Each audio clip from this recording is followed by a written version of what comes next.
Welcome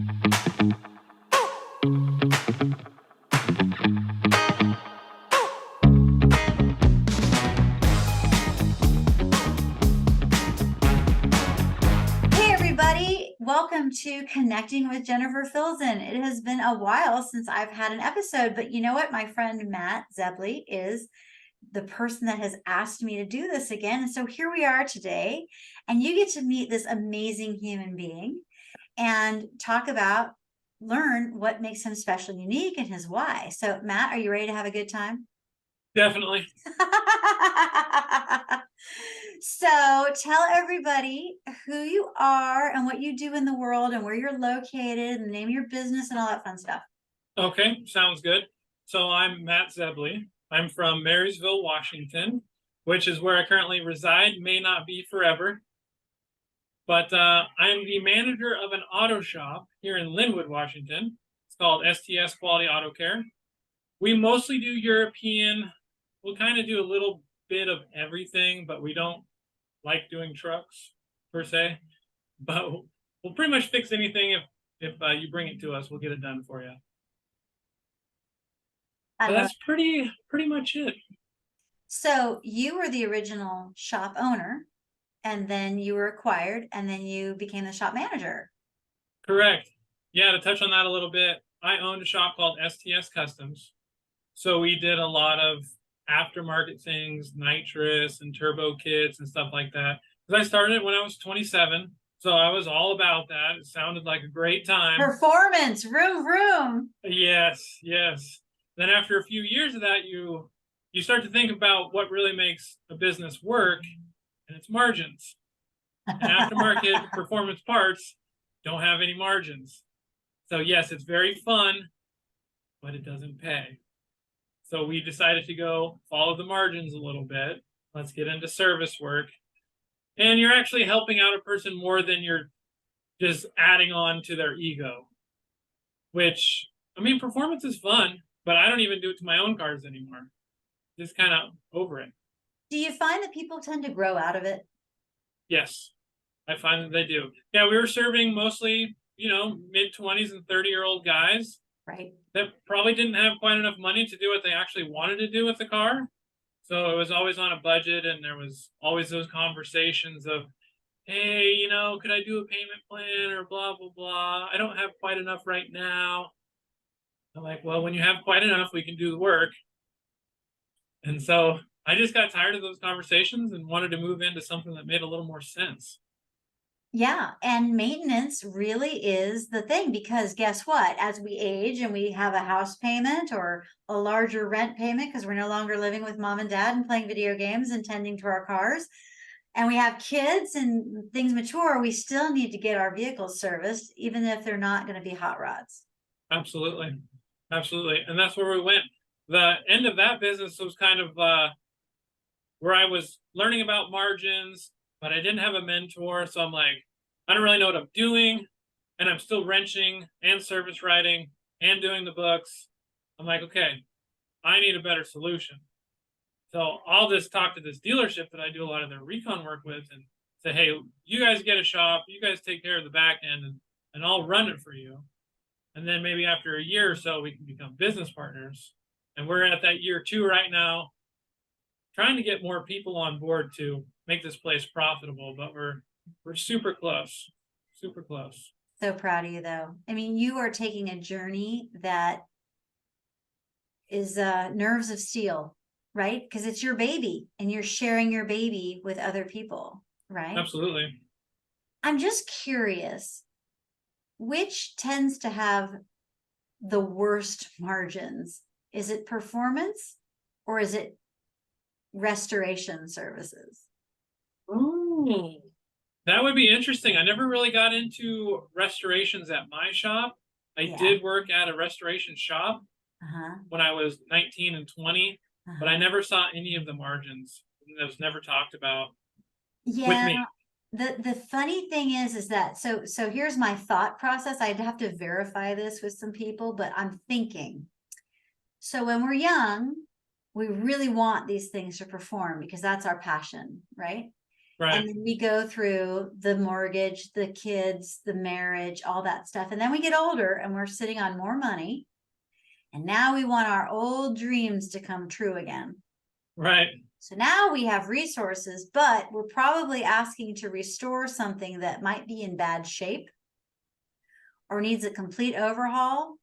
And it's not going to be cheap. Not at Definitely all. not. So it would be so fascinating to do a comparison of who comes out ahead, the restoring group, the classic car restoration, conversions. Oh, and then there's another thought I didn't even think about. Conversions to electric. Yeah, I think that's a new market that I haven't done any research into, but I am seeing a little bit of traffic on the interwebs. It's gonna be big. I think so. It's gonna be big. And Yeah. it ain't cheap. No, So I definitely wonder what not. those margins are gonna be like. Yeah. Hopefully good enough to keep them in business. I have a feeling, just based off of what I've seen and what I've been hearing on the street, it's gonna, auto repair is going to evolve, but conversions, that's got a good 20 years on it. 20 years. It's like a little window. Yeah, Yeah. I agree. It But should be interesting. it'll be interesting to see which brands, because for example, if Corvettes and Cadillacs in 2023 are only being purchased and driven by baby boomers who are going to eventually stop driving within 10 to 20 to 30 years, Right. right? It'll be interesting. Like, are the younger people just going to say, I'm not converting anything?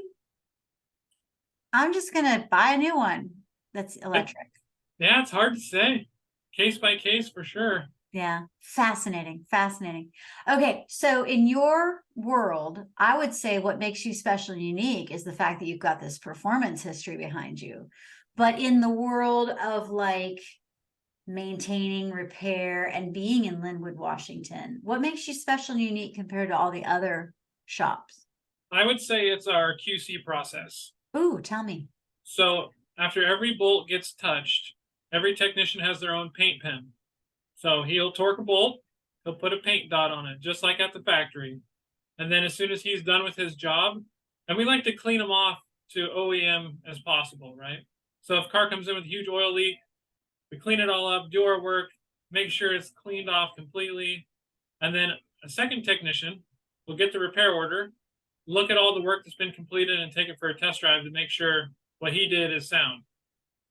And then after that, the foreman will wipe the car down if there's any grease prints on it. Then the keys go up to the front end, and the service writer is supposed to go out there as well and check for any kind of paw prints, make sure the radio's set and anything else. So we have 4 sets of eyeballs with 4 sets of checklists. Yeah. Dang, that's awesome. So how often do you get comebacks? It's like 1%. That's pretty low. We're trying to shoot for 0 at all costs because there's no reason for it. Yeah. That's amazing. I don't think I know anybody with that kind of QC process. I've heard close, but not that level. Yeah. I mean, it brings our techs efficiency. Yeah.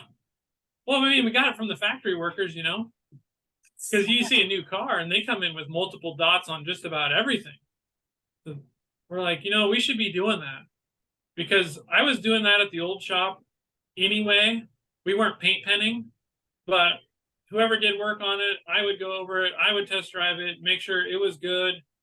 And then we just adopted it here as well. And then one of their techs came on and was like, hey, we should paint dot all of our bolts. I was like, yeah, let's do it. That makes sense. So I think that sets us apart from pretty much every other shop that I know about. I'm not saying other shops aren't doing it, but I haven't heard about it. Everyone has their superpowers. And it's neat to see that, again, we have so many shops available, right? It's great to see that your personal little spin on it is just amazing. I would love to know that my car was so QC'd, because I've had situations where I pulled out of the driveway after paying a hefty sum for repair, and then my tire gauge light came on. I'm like, and I'm calling them as I'm like, Right. 100 yards away from the driveway, like, hey, like, come back, so I'm flipping to you. Like, Yeah, like, we're sorry. It's just like, yeah, it happens. That's so it cool. does. But if you can eliminate it, you have a better rapport with your customer. True. That is true. And trust. Yeah. Because now, even though they fixed it for you, you're like, what are they going to forget next time? Yeah. The seed has been planted. So now we've talked a little bit about work because we are kind of passionate about cars, right? But Right. in life, what makes you special and unique, Matt? Well, I would say for me, what people have told me is my patience level. They call me, my last name's Zebley, and so a lot of them call me Zen Zebley. Really? That's cute. Yeah, it's not too bad. But so, I mean, I've just got a lot of patience, and I think it boils down to my listening skills that I gleaned off of the 7 Habits for Highly Effective People. It's a fantastic book, and there's just a lot of lessons you can take to everyday use in there. And I think one of them is listening, because if you're actually listening to someone, you can. Oh, come on. There we go. Sorry about that. Oh, But you just were saying, listening. You were I was listening. Case in point. correct. I was intently listening. But if you're listening to someone, I feel like you can have more patience with them because you're trying to understand what they're saying. Their words may not be what they're really trying to say. You can read their body language, you can read tones and mannerisms, and go from there. So I think that would be one of my superpowers, if you will. Well, also too, I'm sure you've seen it to where if a client is telling you about an issue or your children are telling you about something, if you're actively listening, you'll be able to interpret, oh, did you mean this? Or you know what I mean? Like it Yeah. works in life as well. So I'm sure that your family is just loving the fact that you're patient and you're a great listener, because that makes for a happy marriage and a happy family life. Indeed it does. Yeah. Indeed it does. How many years you guys been married? Decade. Nice. Yeah. Nice. So far so good. And the kids are how old? Maximo, he'll be 8 in August, and little Lexi just turned 5 like 3 days ago. Oh, wow. Uh, Love it. That's so awesome. Happy birthday. yes, I'll let her know. Yeah. 5. Oh my gosh, 5. You feel so important when you're 5, but you're not in school yet. So cute. Yeah. Yeah, listening skills are amazing. My husband also has amazing listening skills. And I think that him having those listening skills and the sense of humor to boot, magic combination. Yeah. Yeah, it's all about managing your spouse, huh? Making sure Yeah. she's happy. Yeah. Yeah. I mean, it really is. But I mean, that's just the Yeah. game that we play. Right. Does she work or does she stay at home with the kids? She's staying at home with the kids, and we do homeschool. So she is Even teaching them. better. That is so cool. Does she have a teaching background? Nope. She was a personal trainer for probably about 10 or 12 years. Amazing. Yeah. So Personal trainers are teachers. So yeah. Yeah. Yes. And she did group boot camps and things like that. So, and she's one of those gals. She's a researcher, if you will. So she's all about getting all the information before she started the homeschooling. So she's got a curriculum that she really likes, and she's going down that road. I got to hand it to you. It's a lot of work, but every single child I have met that has been homeschooled, no exceptions, are super bright. They are well adapted to talking to adults. Right. And they don't have to deal with bullying. There's a lot of stuff that they don't have to deal with that is great for their mental health. And their level of experience and mastery of topics is like so beyond the average kid that has gone through public school. If I could have done it all over again, I wish I could have gone through homeschooling. But that's okay. I figured it out. It's pretty amazing. All the things you're saying, I see just at the park when we go to the park with them sometimes or wherever. majority of the public school kids are more or less wild animals at their age group. You know, they'll just make noises at you. Some will say hi and stuff, but like they just kind of look at you like you're a foreign object. Whereas Ah, my kids, if the adults will talk to them, they're like, "Oh hi," you know, they're more cordial. They're not wild and crazy everywhere. But that's a there's some truth to that, and then look at the successful kids. Billie Eilish, I love her as a musician, homeschooled. yeah. And then one of the kids that was part of my when I living here in Monterey, my husband and I dance, and one of the kids that kind of grew up in the dance world, homeschooled. The kid had a real estate license by the time he was 18. Yeah, I believe it. I mean, they can do whatever they want. They're not bogged down by Yeah, learning at the slowest kid's pace. yeah. And then Kudos to there's, you and your family for doing that. That's a big deal. yeah. Well, I mean, that was the decision we made before we even had kids. Because, I mean, we were old enough that we could actually have these conversations about what's actually going to happen in life before we just, jumped in and we're like, oh, we got a kid. Oh, he's 5 now. What should we do? Should we go to school or no? I don't know. It's like, nah, we got to plan a little better than that. Bravo. Gosh, Mm. I just love it. And you took the kids camping recently. Oh, yeah. Yeah, we Yeah. went to, it's called Lake Easton. It's by Cleellum, Washington. So it's the other side of the mountains. Was very dry, but it was very nice. We all took our motorcycles over there and rode around on the trails. Took a trail to the lake, hung out for the day, and they learned their skills. They both have motorcycles.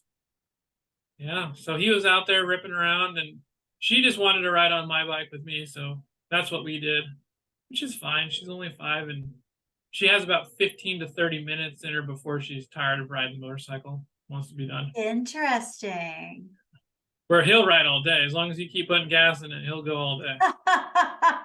Watch out, Dad. That could be like you gotta clean up the house to earn your gas money, Oh, yeah. Oh, yeah, right? he does chores for money. That's how we got the motorcycle. Amazing. I'll never forget it. Friends of mine who are bike racers, dirt bike stuff.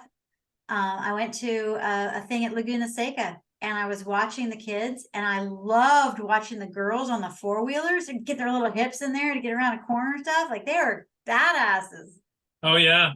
Yeah, it's wild to watch him go. He's been doing arena cross, and she'll be doing arena cross this winter. Those little jumps in the equestrian event center in Monroe.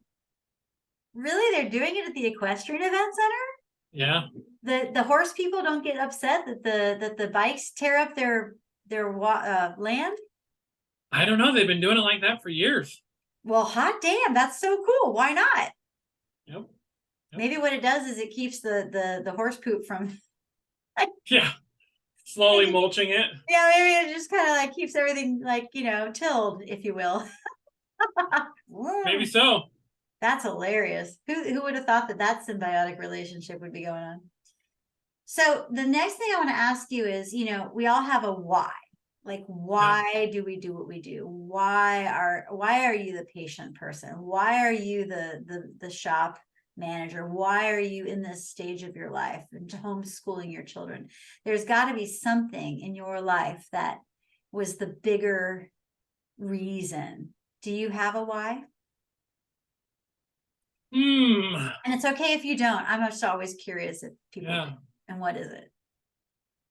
I don't necessarily have one per se, but I was oldest of 5 children, so I always was the leader, if you will. Mm-hmm. And always wanted to make sure they were taken care of and doing the best that I could for them. Because my dad was always working, mom was raising us and the daycare kids, so I just kind of just took on that role. Oh, and there was a daycare at your house too? Yeah. Wow. Yeah, it was pretty wild times. So you can state with experience that kids can be like wild animals because you grew up with it. Oh, yeah. That's funny. Absolutely. Absolutely. Wow. So yeah, you were kind of helping out, being the responsible one. And that's probably where you got your patience, huh? Correct. Oh, for sure. I don't know if I had it early on, but definitely as soon as we have the last kid, Uh-huh. then probably like 7 or 8 is when I started really telling. I could tell that I had more patience than everyone else. I was like, Wow. oh, So 5 kids and then 7 or 8 daycare. yeah, Whoa. yeah, it got wild. Was it a big house? 1,500 to 2,000 square feet probably, but a big yard, and it was Okay, I was about to fenced. say, like, where did you stuff them all? Yeah, okay. Yeah, and Big this was yard. in Sequim, Washington. So it was a small town. Got it. But yeah, it's just what it was. Didn't know any differences, you know? That's so cool. Yeah. So what is your passion now? Like, like for example, okay, my why, I have 2 of them. I have 2 Okay. whys. One, I know that I am meant to bring joy to millions of people. And it's like, well, that sounds kind of cocky. How the hell is one person going to bring joy to millions of people? And I really believe it's through the ripple effect of what I do as a marketer, helping Right. business owners who help others who help others. Like it's this, like by helping you with marketing, you get more joy because you're not doing all the work that I'm doing and you can focus on what makes you happy and da da da. So there's that. But then also too, I figured out, it took me a while to figure out the second why, is that my parents had an electrical contracting business and they were happily married for 52 years until daddy passed. But there were times where that business really strained their relationship. And I figured out that one of my important whys is to keep marriages together. Oh, there you go. I mean, that makes sense after seeing it. Right. And by knowing that I'm the marketer that can help navigate this couple, like why make the wife be the marketer if it's not her gift? Of course.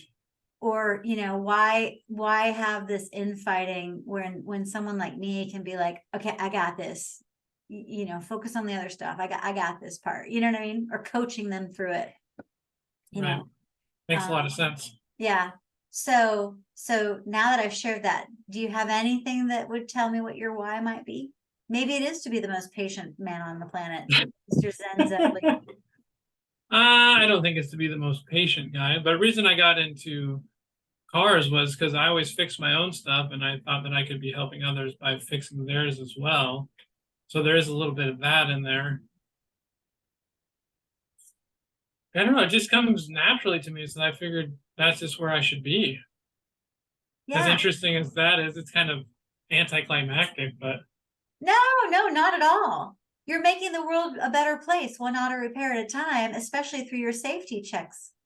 yeah, Keeping quality people control. alive. You're reducing the risk of an accident. That is a huge deal. That is true. That Right? is true. I Yeah. mean, would you rather be the guy that saves everyone from angst or the one that creates angst? Oh yeah. Saves for sure. Right? For sure. You don't want to be in the newspaper for the wrong reasons. Right. Nobody wants that. Even though it is good publicity, maybe. Oh no. Even though we marketers can say that all publicity is good publicity. Oh, come on. There's just some that's bad. Like, kind of publicity. That is the truth. Well, I think I got about 5 more minutes. Looks like one of the owners is waving me down out there. Okay, we will be quick. Okay. Next question. Who do you serve in your life Who do I serve? besides work and family? Or is that your primary focus? I would say that is my primary focus. Work and family, mostly family. Work is definitely secondary. Yeah, you're a family man. Yeah. It's sweet to see too. I love it. Love it. Why, thank you. Why, thank you. Of course. It just makes the most sense. I mean, I got it from my old man. He was the same way, doing as much as he could. Yeah, it's wonderful. And then the last thing, what advice would you give to someone who is watching this show? I would say slow it down. Mhm. Just because we live in such a hustle bustle world, everything is dinging, everyone's phone's going off, and there's all this action. Like, just slow it down. Like, what are you really trying to do? Because everyone's distracted so much by everything. I would just say slow it down. Life's just passing you by. Slow it down, take some in. Yeah. Smell the roses. A little bit. Enjoy the moments between. It's the journey, not the destination. Correct. try to shut the brain off for a little bit. Oof. I know it's a task, but I if need you I can need just, to take your advice, buddy. it just needs to be done. True, right? Yeah. I mean, Yeah, you'll feel a little bit better. that is so true. Like get up, go for a walk, like Yep. go camping, do Yeah. those things, have dinner with Yeah. the family. Yeah. Take a deep breath and stare at the wall. Even as simple as that. Your I love task it. will still be there when you're done taking that breath. I love it. I love it. Okay, last bit. Everybody, thank you for watching. I know that it's fun to get to know Matt and Zebley. I think that's so cute. If you want to find Matt, tell us how to find you. Oh, on my socials, I suppose. I do have a Facebook, and the Instagram is for the shop, STS Quality Auto Care. And we have a TikTok that we just started, but there's not much content on it yet. I'm proud of you though. You took the first step. Yep, so we'll try to post more often. That's really cool. I'm proud of you, buddy. And everybody, thank you so much for watching. Truly, if you are in the Lynwood, Washington area, by all means, you need some assistance with your vehicle, especially if it's a European vehicle. This top performance guy with great quality control is there to assist you. And truly, Matt, it's been fun. So everybody, thank you so much for watching and have a beautiful day. Bye.